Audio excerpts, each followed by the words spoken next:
Hi, and welcome to the Chaos Managed podcast. I'm Wayne Russell. Before we begin, our daughter called in with the following message. My name is Livia. I am 10 years old, and I like my schedule because there's lots of fun things in it, and there's also lots of work. So we get to do both.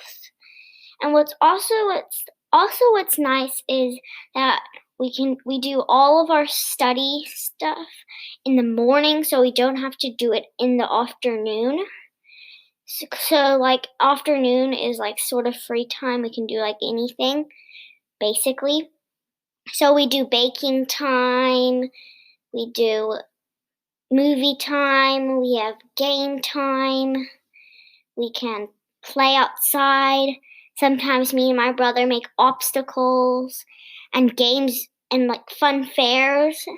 It's really nice. And we get lots of things done because in the afternoon we feel like we don't want to do any work because it's quite tiring doing it in the afternoon, so we do it all in the morning.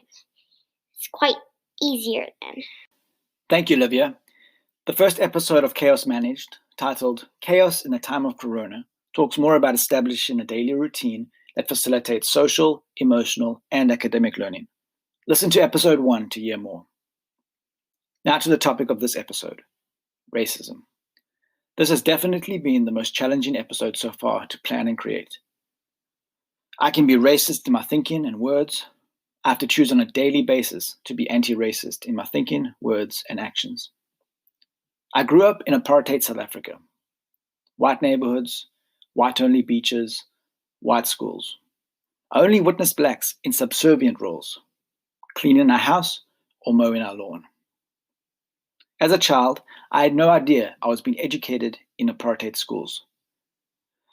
I didn't think about it because it was my normal. It was in grade 9 during a Bible lesson when I realized that something was wrong, really wrong. During that lesson, our Bible teacher taught us about God's chosen white race. He backed up claims with verses from the first 5 books of the Bible. Whites are God's pure race. Blacks are an inferior race. At the time, I was shocked by what my teacher was claiming, but I stayed silent, afraid of the backlash that I might receive if I spoke up. 26 years after this awful memory, I'm a parent of an 8-year-old and a 10-year-old. They are not growing up within an apartheid regime. Their schools have always been multiracial. However, over the years, they have witnessed the results of racism.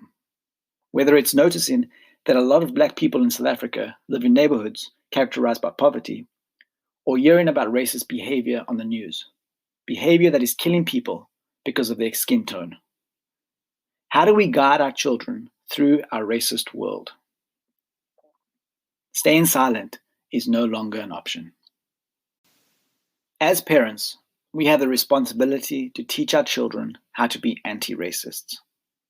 Borrowing Dana Williams' ideas, I have to speak openly, model equity, and do something.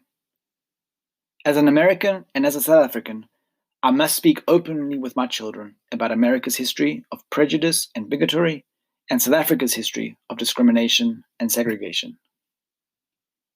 As parents, we are our child's first teachers. When it comes to teaching tolerance, actions speak louder than words. We must model what equity looks like through what we do.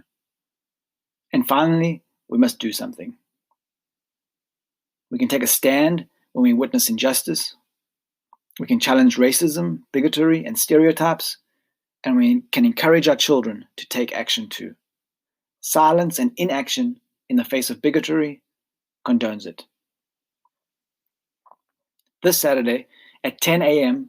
Eastern Time, or 4 p.m. South African time, the Sesame Street crew will be holding a town hall for kids and families on racism. Join us as we watch the 60-minute special as a family. You can watch the town hall at cnn.com/Sesame Street. If you enjoyed this episode, please share it with a friend. I'm Wayne Russell, and this is Chaos Managed.